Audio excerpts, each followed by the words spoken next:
This is a special presentation of Newswatch 12, Mental Health, The Breaking Point. My whole life has been filled with trouble. It's not you, it's the illness. 5 years ago, he tried to commit suicide twice in 1 week. You're talking about people's moms, dads, brothers, and sisters. Kind of the hidden, dirty little secret. That hidden, dirty little secret is mental illness, something many of us live with in one way or another, but not something most of us talk about. Tonight, we are going to talk about it because mental illness impacts us. 1 in 4 Americans experience some kind of mental illness. And because it's expensive, in the U.S., serious mental illness costs almost $200 billion each year just in lost earnings. And for those who live with a mental illness or love someone with a mental illness, the costs are far more dramatic. Finish it, give it to Davey, and then I can leave. For David Gabriel, Leave here, leave you, leave everything. And Peter Quince, I've been in theater most of my life. divine lunacy is more than a creative process. It is real life. A manic person's living room, how Max would, perhaps my son, would have redecorated his own living room in the course of a mania. Peter's son and mother Turned into a husk of the woman that she'd been. were inspiration for this musical comedy, as was David's personal battle with mental illness and the loss of his brothers. They had a very, very small life. Each one of them did. This, the stage, the characters, the music, it's their outlet, one they hope helps change our culture's script about mental illness. We shun them, and it becomes something that we're afraid of, that we want to hide, that we don't want to admit in our families and in ourselves, that we don't commit resources to. It's a story that plays out in Southern Oregon every single day.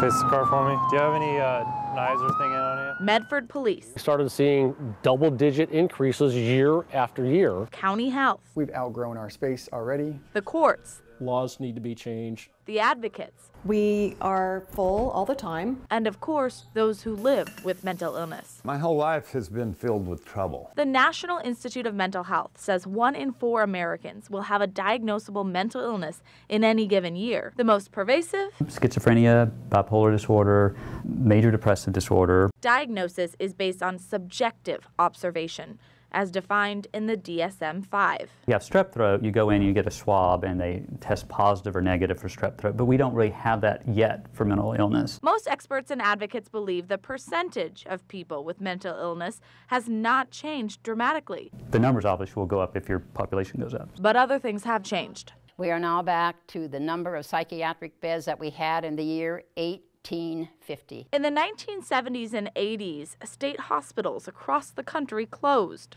The goal, to return people with mental illness to their own communities, along with federal funding and support. ER. Well, that was in the law, but nobody passed any money for it. Many believe this was a breaking point. For decades, a lack of resources left communities and individuals fending for themselves. So the idea is that you would have community mental health centers that would provide mental health care, and people would be integrated in the communities.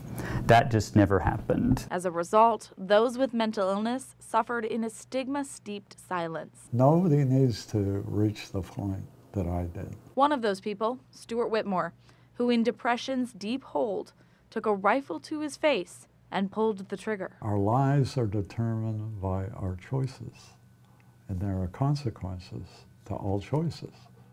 Suicide is a complex thing. While a mental illness is not the only reason someone may try to commit suicide, it is often a factor. According to the CDC, someone tries to take their own life in the U.S. every 13 minutes, making suicide the 10th leading cause of death in the country. We return to Stu, who has made a rare recovery from a mental illness, depression. In its most pervasive form, major depressive disorder is the leading cause of disability in U.S. adults, impacting 15 million Americans every year. I will give thanks to you, for I am fearfully and wonderfully made. Stu Whitmore did not always believe that. In the early 90s, Stu was a successful businessman, but alcoholism and depression nearly turned deadly. I left with a 30-30 rifle, went to a very, a secluded place, put the barrel to my chin. The bullet obviously didn't kill me by a miracle, but it completely blew out my face. So I'm on the ground, just literally drowning in my blood. I knew I was going to die. And it was as if God said to me then, do you want to live or do you want to die? Despite the suicide attempt, Stu wanted to live. Decades later, and after multiple surgeries. I lost count after 17. And that was quite a few. He's now an award-winning author, advocate, and volunteer chaplain.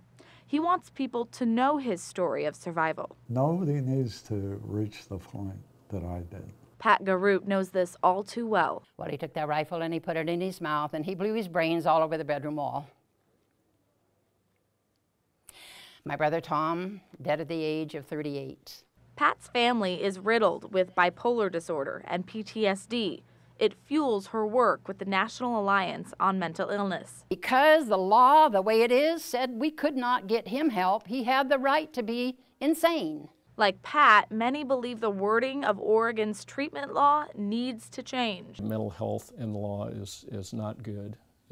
There's a lot that needs to be done. Alternate wording would mean more people could be civilly committed and get the help they sometimes don't even know they need. I was like a lost child inside. One of those people could have been Clyde Tankersley, who for decades was untreated. I'm diagnosed with bipolar, manic, but self-medicated. Drinking whiskey and methamphetamine seemed like just the right thing. Instead of a civil commitment, I was going to go and kill them. He ended up homicidal and behind bars. I got in situations that were completely frightening, except for God somehow pulled me out of it. Clyde ended up in Judge Wolke's courtroom as part of the Josephine County Mental Health Court. We have people that specialize in medicine, housing, employment, casework, all that sort of stuff.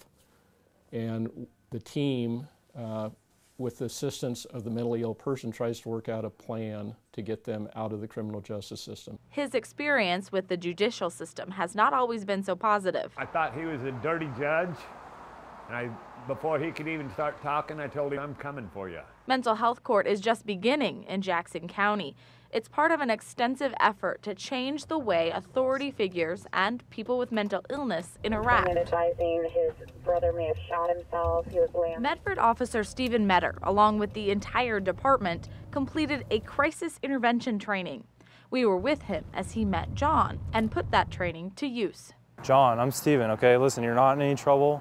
We're here just to make sure that you're okay. Do you understand that? Officer Metter consulted with a 24/7 Jackson County mental health liaison. But I think him sending pictures of him with the noose around his neck. And John's loved one. Has he tried to commit suicide in the past or made any threats to or anything like that?